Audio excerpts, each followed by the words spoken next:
Em junho estreia a terceira temporada da série de heróis mais controversa de todas. Os novos episódios de The Boys chegam ao Prime Video no dia 3 de junho de 2022. Mas você lembra de tudo o que aconteceu nas duas primeiras temporadas?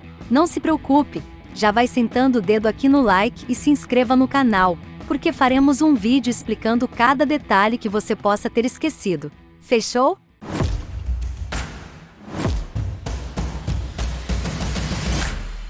Se você já ouviu falar dessa série, sabe que estamos falando de um dos maiores fenômenos da cultura pop dos últimos anos. E para você que ainda não assistiu essa série incrível, ou se não quer ficar por fora do lançamento das próximas temporadas, deixamos um link aqui na descrição para você se tornar assinante da Amazon Prime nesse exato momento. Além de ter frete grátis em diversos produtos e várias outras vantagens, tudo isso por apenas R$ 9,90 por mês. Então não perde tempo.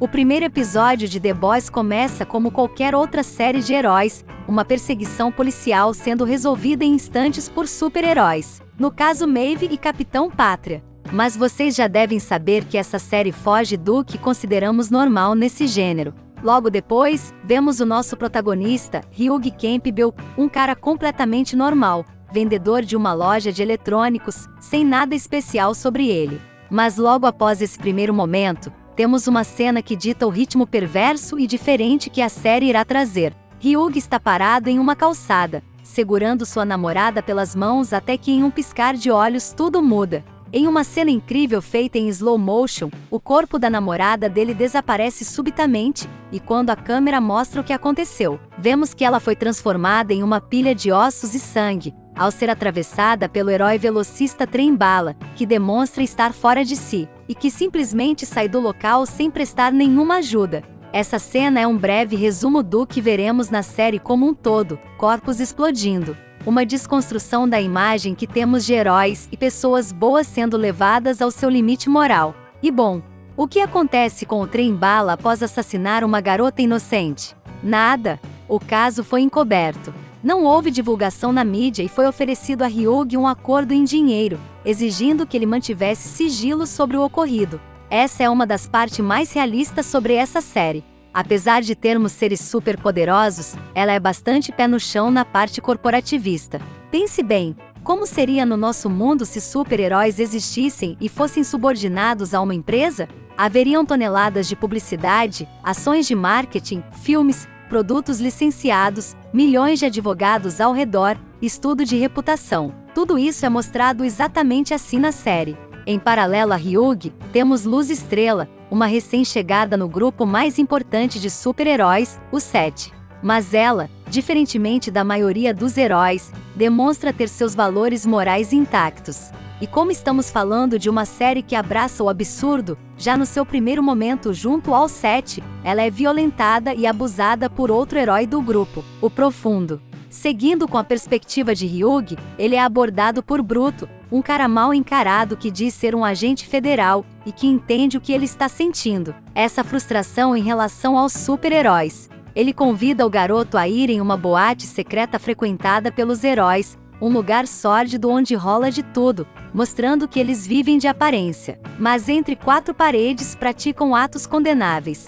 Lá Hugh vê uma gravação onde o Trem-Bala afirma ter matado a namorada dele e não ter nenhum remorso disso. Em outro momento ele, por um acaso do destino, encontra a Luz Estrela em uma praça, mas como ela não estava vestida como heroína, ele não percebeu quem era. Eles ficam amigos naquele momento. Na noite daquele mesmo dia, Bruto encontra com Hugh e passa para ele uma missão que parece ser impossível. Ele iria até a Torre do 7 para assinar o contrato de sigilo sobre o ocorrido entre Trem-Bala e sua namorada, e aproveitaria a oportunidade para colocar uma escuta na sala de reunião dos heróis para poder espioná-los. Apesar da tarefa parecer algo impossível, ele consegue fazer com relativa facilidade. Mas ele não esperava que estava sendo vigiado por Translúcido, um herói que pode ficar invisível e também faz parte do 7.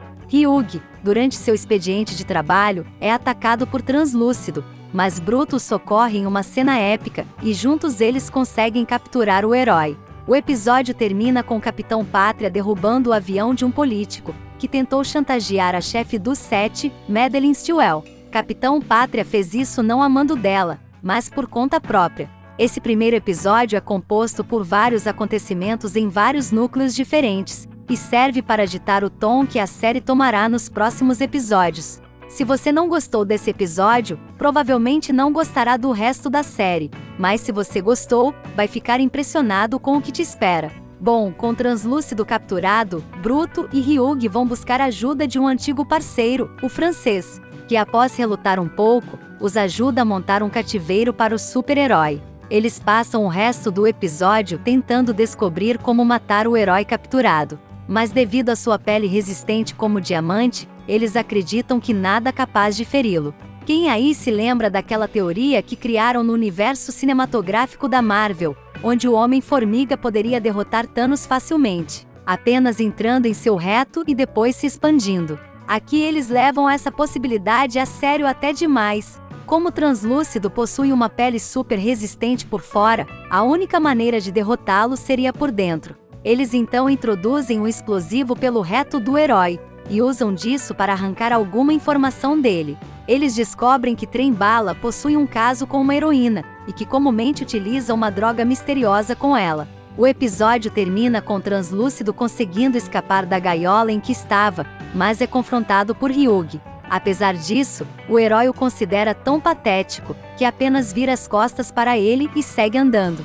É então que temos mais uma cena memorável. Hyuk detona o explosivo, transformando o herói em uma pilha de sangue e ossos. Em 2 episódios tivemos 2 corpos sendo desintegrados. Acredito que seja uma boa média para uma série de super-heróis. Com essa nova pista, os The Boys buscam seu 4º membro, o Leitinho de Mamãe. Sim, esse é o nome dele. Com a equipe completa, eles vão até o endereço da heroína que possui um caso com o Trem-Bala, e usando disfarces conseguem espioná-la. Enquanto isso, Trem-Bala está em um evento, onde ele foi desafiado por outro herói velocista para ver quem é o mais rápido. Mas ele vence com facilidade, batendo um novo recorde de velocidade. Após ver a entrevista dele no fim da corrida, a mulher com quem Trem-Bala tinha um caso se droga com aquele composto misterioso. E como os The Boys estão a monitorando, eles ficam surpresos com o que veem. Ela fica completamente alterada e mais forte, passando horas malhando com pesos absurdos. Com isso eles descobrem que aquela droga chamada pelos heróis de composto V é capaz de amplificar os poderes deles. Enquanto sobre o efeito da droga, ela acaba se envolvendo com o síndico do prédio em que vive, mas o mata por acidente, esmagando sua cabeça contra o chão. E como isso tudo foi gravado, os The Boys usam as filmagens para chantageá-la. Durante a corrida de Trem-Bala, Hyuk descobre que uma garota que ele havia conhecido casualmente em um parque é ninguém menos do que Luz Estrela, a nova heroína a fazer parte dos 7. Paralelo a isso tudo, vemos uma movimentação da empresa Volta em conseguir fazer com que os super-heróis entrem para as Forças Armadas, para expandir a atuação deles, e consequentemente, aumentar a influência deles mundialmente. Voltando aos The Boys, eles usam a informação extraída da namorada de Trem-Bala e chegam a um restaurante que servia de fachada para uma quadrilha que traficava o composto V. Lá, eles encontram além do composto V, uma garota que estava presa em uma cela, e que ao soltá-la, percebem que ela também possui poderes.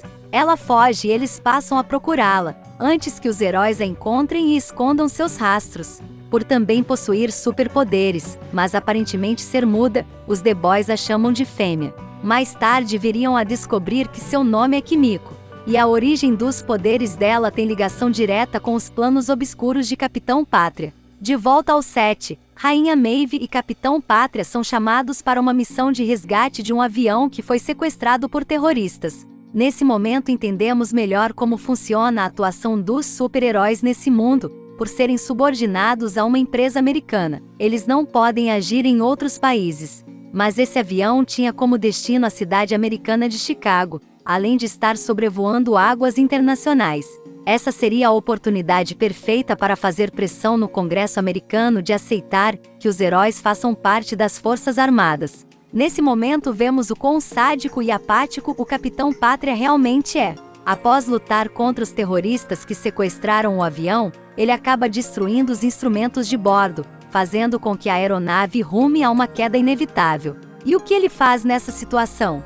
Ele não faz nada, apenas abandona todos os passageiros em uma cena bastante forte e marcante. Rainha Maeve até tenta salvar uma garota e sua mãe, mas é convencida por Capitão Pátria a deixá-las morrer, pois caso sobrevivessem, elas contariam para o mundo o que aconteceu ali, e como ele aceita qualquer meio para atingir seus objetivos. Ele utiliza das mortes dos passageiros desse voo como algo a motivar a entrada dos super-heróis no exército.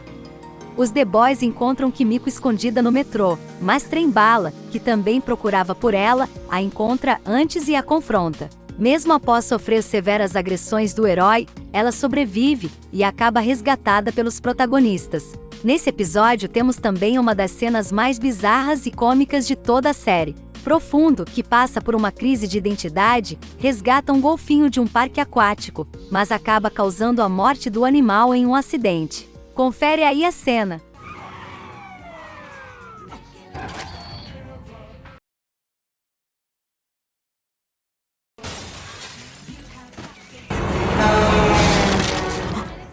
O quinto episódio começa mostrando a influência que Capitão Pátria tem nos outros membros dos 7. Trem-Bala, que havia dito para sua namorada fugir para um lugar seguro, acaba matando ela, com medo das consequências que sofreria. Os The Boys partem para Believe Expo, uma convenção religiosa para a qual Luz Estrela foi chamada para palestrar, e ela convidou Ryugi. Nessa mesma convenção estaria o herói Ezequiel, e a ideia era que eles o chantageassem com imagens comprometedoras para arrancar informações sobre o composto V. Nessa convenção, Luz Estrela se decepciona ao ver que aquelas pessoas que organizam a Believe Expo, evento que ela costumava ir na juventude, estão fazendo aquilo apenas por dinheiro e não pela crença. Ela se vê cercada de pessoas corruptas que agem apenas em benefício próprio, e por conta disso e pela somatória do que ela vinha passando, ela muda seu discurso, decidindo não falar aquilo que havia sido planejado, e sim expondo a verdade sobre os abusos que sofreu. Por conta desse discurso, ela e Ryugi acabam se aproximando ainda mais. Após ser chantageado por Ryugi, Ezequiel revela onde e como o composto V é transportado pelo país. A substância é embalada e disfarçada como vacinas e enviadas para hospitais e maternidades americanos. E quando eles encontram o local, eles se deparam com a resposta para a origem dos super-heróis. A verdade é que eles não são uma evolução natural dos humanos, nem mesmo são portadores de milagres enviados por Deus, eles são fabricados em laboratório, injetados com o composto V desde seu nascimento, o que faz com que eles desenvolvam poderes. E mais uma cena memorável dessa série, é quando o Bruto utiliza de um bebê com visão a laser como arma para matar os guardas que os perseguiam. Enquanto isso ocorre, o francês é encurralado por Black Noir, um super-herói totalmente misterioso dos 7. Mas por sorte, ele é salvo por Kimiko, e é nesse momento que descobrimos o principal poder dela, o fator de cura. Aqui já podemos notar que os dois vivem um romance implícito. Bom, Ryugi e Luz Estrela agora estão em um relacionamento, e isso desagrada profundamente o Bruto, que possui um ódio verdadeiro por todos os super-heróis. Ele leva Ryugi a um grupo de apoio a vítimas dos super-heróis, e lá ele revela o motivo de todo esse ódio. Sua esposa foi estuprada por Capitão Pátria, pouco antes dela desaparecer. E agora que eles sabem a origem dos poderes dos heróis, os The Boys buscam um telepata, para que ele possa ler os pensamentos de Kimiko, e assim decifrar como ela teve contato com o composto V, e se ela possui alguma ligação com a Vault. É então que eles descobrem que a empresa está financiando grupos terroristas, e criando os primeiros super-vilões. A ideia é que isso aumente a pressão para a entrada dos super-heróis no exército. A fêmea, que agora sabem que se chama Kimiko, foi uma vítima de um desses grupos terroristas. Eles a capturaram e fizeram experimentos nela com o composto V. E sabem esse telepata que ajudou os The Boys? Ele na verdade é um traidor, e entrega a identidade do grupo para o Capitão Pátria. Mas claro que ao ficar sabendo disso, Bruto o mata. Capitão Pátria convoca uma reunião de emergência dos 7, e mostra o que descobriu, além de acusar Luz Estrela de ser cúmplice de Ryugi.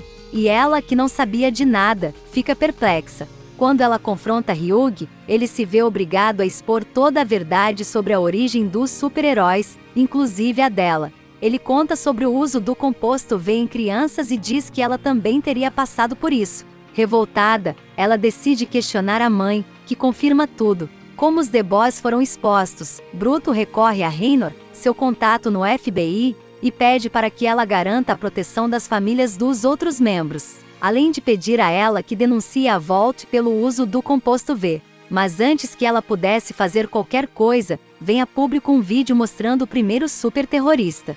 Após conversar com Madeleine, Capitão Pátria revela que ele teve participação na criação desse e de outros super-terroristas, e que teria feito isso para completar seus objetivos. Ele também a questiona sobre o que teria acontecido com a esposa de Bruto, Becca, após a noite com ele.